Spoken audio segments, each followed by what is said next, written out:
హైదరాబాద్ కూకట్పల్లికి చెందిన రమ్యకృష్ణ అనే వివాహిత ఆస్ట్రేలియాలో అనుమానాస్పద స్థితిలో చనిపోయింది. వారం క్రితం రమ్య ఆత్మహత్య చేసుకుందంటూ తల్లిదండ్రులకు భర్త మహత్ ఫోన్ చేసి చెప్పాడు. అయితే ఇవాళ మృతదేహాన్ని మహత్ హైదరాబాద్కు తీసుకువచ్చాడు. వెంటనే రమ్య పాస్పోర్టును తీసుకుని తిరిగి ఆస్ట్రేలియాకు వెళ్లిపోయాడు. ఇటు రమ్య మృతి పట్ల బంధువులు అనుమానాలను వ్యక్తం చేస్తూ ఉన్నారు. ఆమెను భర్తే హత్య చేసి ఉంటాడని బంధువులు ఆరోపిస్తున్నారు. రమ్య పేరిట ఆస్ట్రేలియాలో 2.5 కోట్ల రూపాయల విలువైన బీమా ఉందని, అందుకే ఆమెను మహత్ చంపి ఉంటాడంటున్నారు.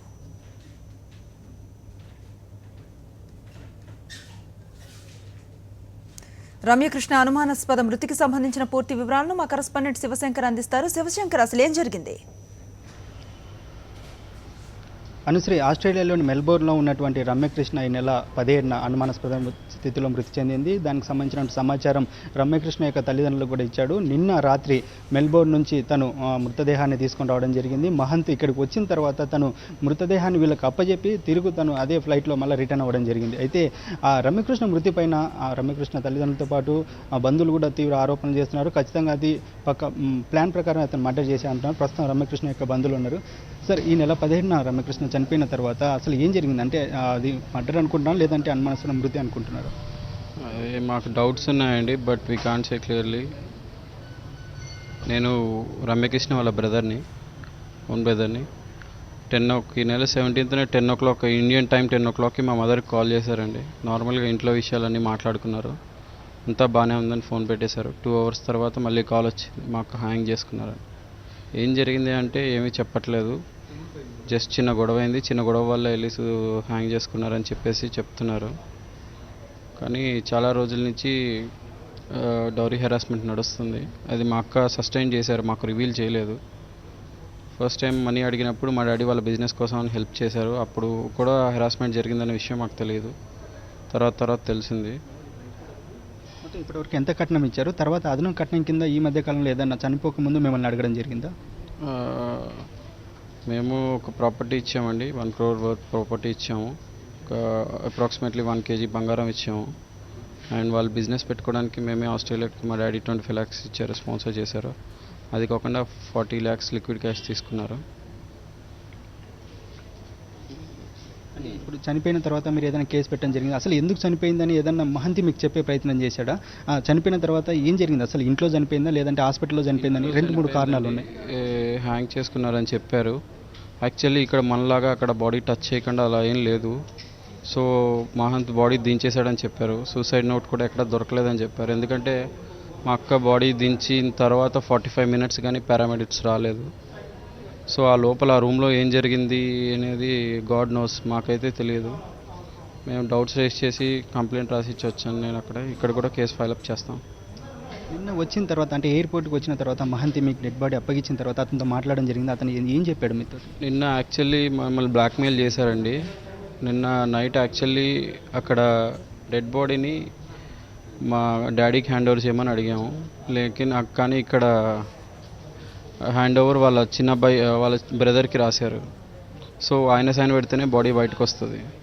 సో మా అక్క బాడీ మాకు ఇవ్వాలంటే మా అక్క డిసీజ్డ్ పాస్పోర్ట్ ఇవ్వాలని చెప్పి మమ్మల్ని బ్లాక్మెయిల్ చేశారు.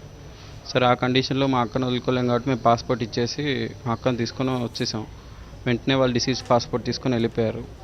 నాకు తెలిసి మా అక్క పేరు మీద 1 crore పైన ఇన్సూరెన్స్ ఉందండి, దాన్ని క్లెయిమ్ చేయడానికి చూస్తారు. అండ్ మా అక్క పేరు మీద లోన్స్ కూడా ఉన్నాయనుకుంటా. అవి డిసీజ్ చూపిస్తే అవి డిసీజ్ అయిపోతాయి. పాస్పోర్ట్ ఇలా క్యాన్సిల్ పాస్పోర్ట్ చూపిస్తే మా అక్క చనిపోయినట్టు. సో అవి కూడా అన్నీ పోగొట్టుకోవడానికి ట్రై చేస్తున్నట్టున్నారు వాళ్ళు. మా అక్క చనిపోయి ఇంకా 10 days కూడా కాలేదు, అప్పుడే వాళ్ళు ఇల్లు అమ్మేస్తున్నారు అక్కడ. So they are planning in every move, money గురించే ప్లాన్ చేస్తున్నారు. మహంతి తల్లిదండ్రుల దగ్గర నుంచి ఏదైనా రెస్పాన్స్ వచ్చిందా? వాళ్ళు ఈ కార్యక్రమానికి ఏమైనా రావడం జరిగిందా? లేదంటే మహంతి ఏం చెప్తున్నా అంటే వచ్చి డెడ్ బాడీ అప్పచెప్పిన తర్వాత తను ఒక భర్త, రమ్యకృష్ణ యొక్క భర్త, అతను ఉండాల్సిన డెడ్ బాడీ చూడలేదు మా అక్కది. తను మా అక్క డెడ్ బాడీ చూడలేదు. వాళ్ళ బ్రదర్ హ్యాండ్ ఓవర్ చేసి వాళ్ళ బ్రదర్ పాస్పోర్ట్ తీసుకెళ్ళి మహంత్కి ఇచ్చాడు. మహంత్ అటు నుంచి అంటే ఎయిర్పోర్ట్ లాంజ్ నుంచే డైరెక్ట్ మళ్ళీ రిటర్న్ వెళ్ళిపోయారు. లేదండి, నేను అంటే యాక్చువల్లీ నాతో పాటే వచ్చారు హైదరాబాద్కి. సేమ్ ఫ్లైట్లో వచ్చాం. వచ్చిన తర్వాత వాళ్ళ బ్రదర్ పాస్పోర్ట్ తీసుకొని ఇచ్చేశారు. సో తీసుకొని మళ్ళీ అదే రిటర్న్ ఫ్లైట్లో వెళ్ళిపోయారు. మలేషియాలో దేంట్లోనే వెళ్ళిపోయారు. అంటే రమ్యకృష్ణకి సంబంధించి చాలా అనుమానాలు ఉన్నాయంటున్నారు, ఇంకా బంధువులు కూడా ఆరోపిస్తున్నారు. ఎందుకంటే తను హ్యాంగింగ్ చేసుకుంది, తర్వాత హాస్పిటల్ తీసుకెళ్లారంటున్నారు, కానీ ఇంట్లోనే చనిపోయిన తర్వాతనే హాస్పిటల్ తీసుకెళ్లారంటున్నారు. ఇంకా బంధువులు ఉన్నారు. అమ్మ చెప్పండి, తను సూసైడ్ చేసుకునే ముందు కూడా తల్లిదండ్రులతో మాట్లాడిందని చెప్పారు, మీతో మాట్లాడిందన్నారు. అయితే ఆ చనిపోయిన తర్వాతనే హాస్పిటల్ తీసుకెళ్లాలని ఆరోపిస్తున్నారు. అయితే ఏం జరిగింది? అంటే ఫోన్ మాట్లాడిన తర్వాత గొడవకు సంబంధించి ఏదైనా మాట్లాడడం జరిగిందా? అసలు ఎందుకు గొడవ పడుతున్నారు? మెయిన్ కారణం ఏంటి? అది ఏం జరిగిందనేదే తెలియట్లేదు. అదే ఇప్పుడు మిస్టరీ. ఒక తల్లి తండ్రికి ఆ పిల్ల చనిపోయే ముందు కూడా ఎంత బాధపడి ఉంటుందో తండ్రి కోసం, తల్లి కోసం. కనీసం నా కూతురికి ఇది జరిగింది అనేది తెలియకుండా చేశారు వాళ్ళు. ఆ అమ్మాయికి బంగారం అంటే బంగారం ఇచ్చారు, ఉద్యోగం చేసి డబ్బులు సంపాదిస్తుంది, మళ్ళీ ఇల్లు ఇచ్చారు ఉండటానికి, వ్యాపారానికి 50 లక్షలు ఇస్తే దాన్ని అక్కడ ఒకటికి 3 స్టోర్స్ చేసుకున్నారు వాళ్ళు. డామినోస్ ఏదో చేస్తాడు బిజినెస్ అతను. ఒక స్టోర్ ఫస్ట్ పెట్టిన దానికి 3 స్టోర్స్ చేసి అంత బాగా అతను బిజినెస్ ఎస్టాబ్లిష్ చేసుకుని ఆ అమ్మాయి ద్వారా అంటే నీకు ఉండటానికి ఇల్లు ఇచ్చారు, నువ్వు తినటానికి నీకు డబ్బు ఇచ్చారు, ఆ ఇంట్లో ఇది చేయటానికి ఆడపిల్లని ఇచ్చారు, మళ్ళీ బంగారం ఇచ్చారు. ఇన్ని రకాలుగా నీకు చేసినప్పుడు నువ్వు ఆ పిల్లని ఎందుకు చంపాల్సిన అవసరం ఎందుకు వచ్చింది? ఇప్పుడు గంట ముందు ఆ పిల్ల తల్లితోటి ఏం కూర వండమ్మా, ఏం చేసావని అంత క్లియర్గా మాట్లాడిన ఆడపిల్ల గంటలోనే చనిపోయింది అంటే ఎట్లా నమ్ముతారు చెప్పండి? అది కాకుండా బాడీని మనకి ఇక్కడ ఇండియాలో లాగా పోలీసులు వచ్చిందా కాకుండా అతనే దింపేసి తీసుకెళ్ళిపోయాడు హాస్పిటల్. అక్కడ ఏం జరిగింది అనే దాన్ని మొత్తం వాళ్ళు శుభ్రంగా అన్ని తీసేసేసి ఆ పిల్లని తీసుకెళ్లారు. అలాగా ఒక కేసును మాఫీ చేసేసి అక్కడ అతను సిటిజన్, ఈ పాప డిపెండెంట్.